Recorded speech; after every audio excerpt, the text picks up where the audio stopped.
Hello and welcome, my name is Alex and it's time to review Gameweek 11. Hope you scored a lot of points. My differential scored 10, international break is over and Gabriel returned with an injury, so it's time to find a replacement for him for Gameweek 12. Now, I may go template now, just because obviously my bench boost went to hell, but at the same time, I'm sitting at 64,000 rank. It's pretty impressive and I'm really satisfied with how the things are going, and it feels like now it's time to secure our lead and not really go too differential. There is a problem, of course, with some other players in my team, but hopefully I'll be able to field a proper 11 now that all of my special chips are gone, except for the free hit. Now, speaking about the game week, obviously my differential gives wide that I hinted that I'm gonna be selecting. I think I even signed him when I was recording the video, and it feels like a very nice differential, given that I cannot afford Saka right now, and after the Liverpool game, Nottingham Forest will have good fixtures. Unfortunately, it feels like he's not gonna be taking the penalties. He was off the pitch at the time when they won the penalty against Leeds, but he still scored a goal and got maximum bonus points, I think. My team looks alright for the next game week. With the replacement of Gabriel, I'm gonna be covering some of the teams that you can target for the foreseeable few game weeks, and of course replacements for Gabriel in terms of defense and contribution, in terms of overall fixtures and form. And I have Reece James, who is also a doubt whether he's gonna be starting, given that they have very tough Champions League fixtures ahead of them. And yeah, this team isn't looking exceptional. My captaincy choice will probably be a different one. I may go for Mateta, or I may go for a cheeky Semenyo Pont. But Haaland against Newcastle away, that's what most people will be doing. And for the previous game week, I captained Joe Pedro, who scored more points than Haaland, so going differential kinda finally was rewarded. Before that, I captained Gabriel and I lost like 1 point on that, so not a big deal, but I think betting against Haaland in a fixture against Newcastle away, maybe not that bad of an idea. I don't have Saka, I would gladly captain him, but I cannot get him with only one move because I only have one transfer, which I'm gonna be probably making on Gabriel. Now, this is Rob T FPL, a fantastic account who is using solo analytics and creating a projection on teams to target in terms of clean sheets on the right, and on the left it's projected goals. Obviously, it would be nice to get someone from Liverpool. I am just not really excited about their attacking options. It's probably Salah just because he's on penalties. He's not really scoring that many goals anyway, and it feels like Slobozai would be the other option. Gakpo may be also a good pick, but the problem is that they are not really reliable. Gakpo isn't starting that many games lately, so I'll probably, given that they have fantastic fixtures, skip that option. I want to target Arsenal, so I want to kinda like save money to get Saka somehow. I may even get him for a hit in Gameweek 12, because it feels like they're gonna be scoring a lot of goals, and going for Gyökeres, I never even considered that before. He may be scoring some goals. There is an option to go for Rice, who played for the national team, pretty attacking position, and he also scored a few goals for Arsenal too.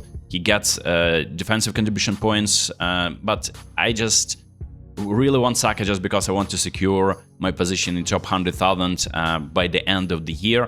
And third option would be Man City. So Man City looks like they are projected to score at least 2 goals in Game Week 13, then at least 1 goal, and it could be going in the direction of Haaland. The ball they're always targeting him with the crosses, but cheeky punt on Doku could be also on the cards. It's just like this rotation before the Champions League games and then the busy period, the Boxing Days.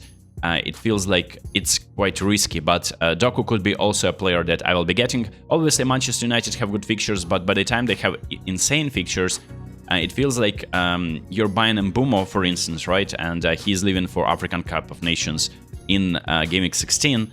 So I may be considering Mbumo, but Cunha looks interesting, and obviously Bruno Fernandes, depending on the position of Sesko. Now, given that Sesko is injured, I want to see where Bruno is going to be playing. I may pick him up in Game Week 14. So a lot of options for attack, but for defense, Arsenal clean sheet projection has been lowered after Gameweek 12, for Gameweek 12, now that Gabriel is out, but I still think that they're the best defense in the league right now, and getting someone like Calafiori could be an option, but he's kind of flagged as well, and risking it with a different option, a replacement for Gabriel, I wouldn't be going there.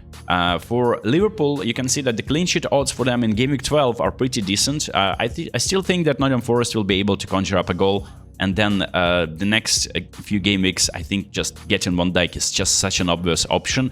But if you take a look at Man City, now their projected clean sheets for Gameweek 12, pretty low, but then it's Leeds at home, and then a few other very favorable fixtures, Gameweek 13 and 14 and 15.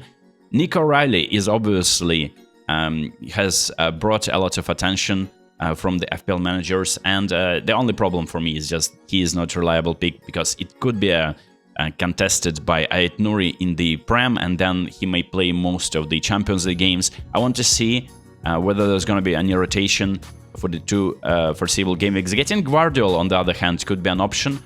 So if you're looking at the projected goals and clean sheet odds for the actual Gameweek 12, you can see that Chelsea are still a favorable fixture. That's why I'm kind of reluctant to sell Enzo, that it doesn't look like he is fully fit. He can still take part in the game. Like I'm saying, that they have very, very difficult fixtures ahead of them in the Champions League.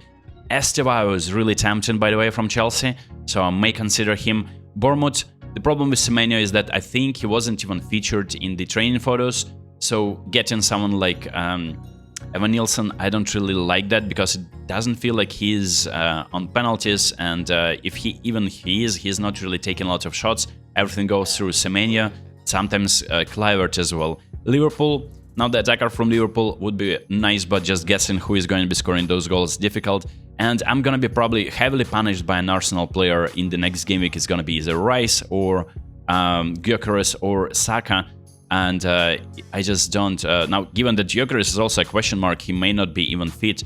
It could be Marino who could be starting up front. Manchester United is also heavily owned in terms of Bruno and Mbeumo. They will be punishing me heavily, so I'm relying on Brighton to deliver for me, and Minte is the player, kind of differential.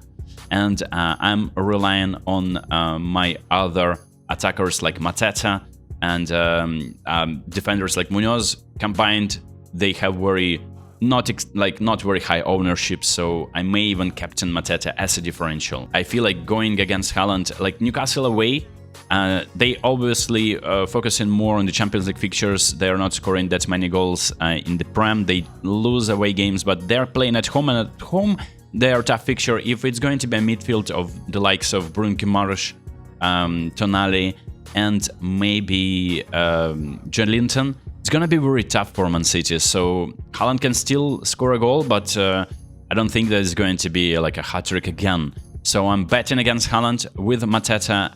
Wolves are terrible, even with the new manager. I think they're going to be conceding a few goals. It's just Crystal Palace have also European commitment. On the other hand, Bournemouth fixtures are great. So a cheeky captaincy on Semenyo and vice captaincy on Mateta could be also on the cards. If Semenyo isn't fully fit, I don't see a reason for him to be introduced in the second half, so that I'm only getting like 1 pointer. I will be obviously looking towards some team leaks and some additional info from the managers on Semenyo's condition, whether he is fit and available for a start. That is it for me. I hope this video was helpful. 64,000 rank is pretty impressive, I would say, for me, because I've never been so high so early in the season. Usually I was trying to get there at the end of the season.